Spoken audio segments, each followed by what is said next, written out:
Move on to the next clip. Who will win the NBA MVP? So we've talked a little bit about this over the summer because the odds were released, and there's been massive, massive outrage about Russell Westbrook winning the MVP. Mm-hmm. And the reasoning, and I am sticking to my guns on Russell Westbrook winning the MVP, but I'm going to give a lot of context as to why it is so unlikely that he does. Uh-huh. And the best element I can go to... So wait, it's unlikely and he's favored? Which one are we going with here? Well, it's unlikely because of these following reasons, but he's favored because of the numbers, right? So here.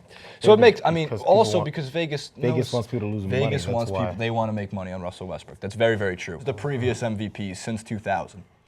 Curry back-to-back years, Durant in the what I would call the LeBron voter fatigue years. LeBron back-to-back, Derrick Rose in 2010, 2011. I think Kobe might have deserved that one. LeBron James back-to-back again, Kobe Bryant, Dirk Nowitzki, Steve Nash went back-to-back, KG on the Wolves, Tim Duncan went back-to-back with the Spurs in some very, very good years, obviously from 2000 to 2010. Continue. And then 1999 to 2000 was the Shaqtus. Now go to the MVP team finish. This is kind of hard to read. This comes from Reddit user White_Howard, and he makes some very good points on this.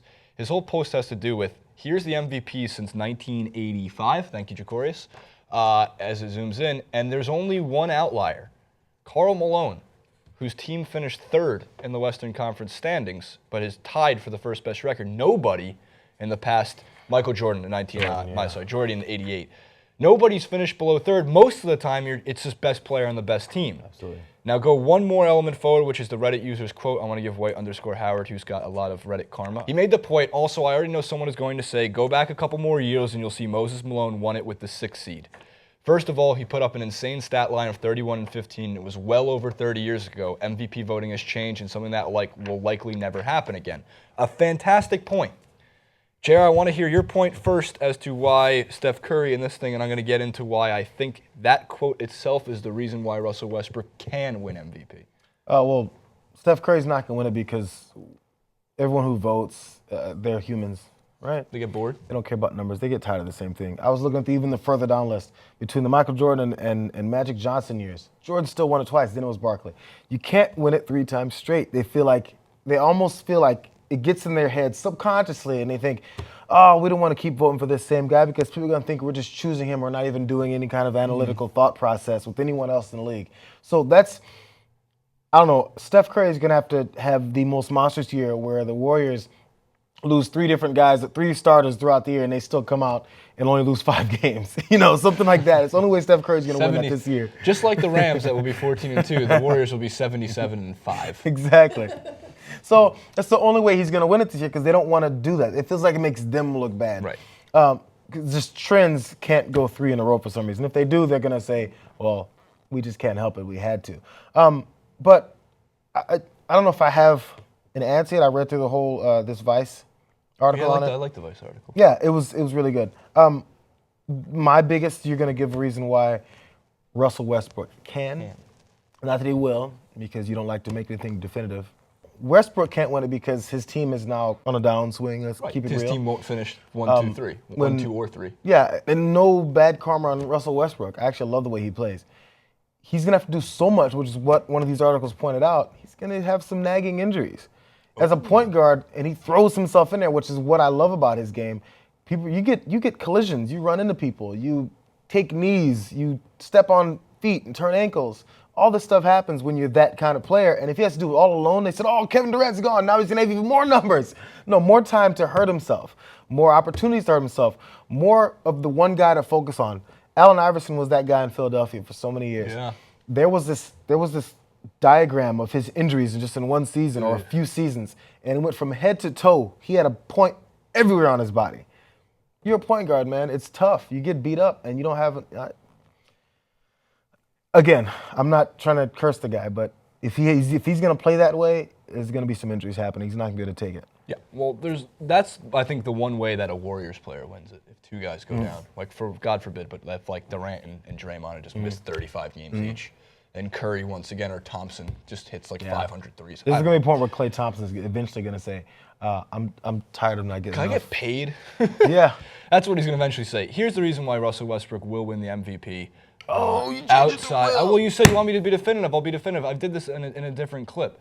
But here's the reason. That Reddit user's quote, wire_Howard, pointed out that Moses Malone did it by putting up a ridiculous stat line and finishing 6th in the league. Yes, it was 30 years ago.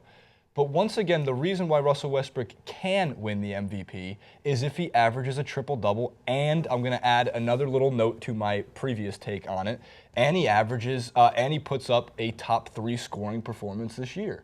Because in the past, the MVP award usually goes to one of that fit these 2 criteria. I understand that. First or second in your conference, standings-wise, best player, best team type of mentality, and you score a whole ton of points. There's some outliers. Derrick Rose and Steve Nash being those outliers. But the other guys, Kobe's, LeBron's, Durant's, Curry's, they score a lot of points. Right. That's a big one. Russell Westbrook, very well this year, if he's healthy for 82 games, or at least 70 of them, is going to score a lot of points. And if he averages over 10 assists and 10 rebounds and does something we haven't seen since Oscar Robertson, who I understand did not win the MVP when he did that, but I also don't think the MVP voters at that time understood how remarkable of a feat it was. I think that if they finish 5th or 6th, you could see a Moses Malone case. Steph Curry's got the voter fatigue. I'm sure the writers aren't going to vote Warriors as MVPs. LeBron James has been the MVP of the league since 2006 every single year, but that's not how they vote. So there's a lot of things going in favor of Russell Westbrook this year. The odds themselves are the first thing that deterred him for it. People are mad that he's the outright favorite. No, Vegas is smart for making him the outright favorite so they can make possibly some easy money and cover their bases if he wins. They don't have to shell out a ton of money. If they made Westbrook 10-1 odds, everyone would throw their money on it, and then they'd have to pay more out. They don't want to do that. So lastly, before we wrap up, is the NBA MVP odds according to Bovada most recently. Some quick little notes. Jimmy Butler went up a little bit at 100-1. Damian Lillard went up at 33-1. There's one very, very good bet you can make, and I'm going to thank my comment section for it, because they pointed out to me that Paul George at 22-1 is a very good bet. He puts up the numbers that previous MVPs have done. He's also going to be possibly a 2 or 3 seed in the Eastern Conference. He's going to be in the top 5, 6, 7 players in scoring, I would think. Unless, again, the only way the Pacers team is bad is if the coaching is a disaster, which it possibly could be. But he's that guy. James Harden's another very good bet, but it's only 10-1, so it's not nearly as much. Anthony Davis is a bad bet because he's injured already. And then Durant and Curry, again, I'd be very shy. Yeah. There's a difference, by the way, and we talk about this a lot, and a lot of the comment section either picks it up or some don't. There's a difference between making a good bet based on odds, so you can get some value for your money, than there is of taking who you think will actually win. Right? If you really believe that Russell Westbrook will win the MVP, which I do, you can put money on that, but you're not going to win a lot. If you want to bet on someone like Paul George, who could be more of a dark horse candidate, and you put that same amount of money you put on Russell Westbrook, but Paul George actually does it, you're going to get about 2-1 compared. You're going to get about 15.5 times more money. Gambling 101 from this degenerate. So it's very true. It's because of Ben, all right? Yeah, Ben Mank taught me. It's all because of Ben Mank. You've been hanging around that guy way too much. So my money is on Gordon Hayward then. That's not a bad bet. It's a horrible bet. But what about Rudy Gobert? What if Gordon Hayward averages 37 points a game this year? No one cares. That's why. How dare you? These are humans. Like I said, you can average all you want, which is again, Jazz fans going to be coming at you. The disrespect, JR. The only one that can win in the East is LeBron James. The only one.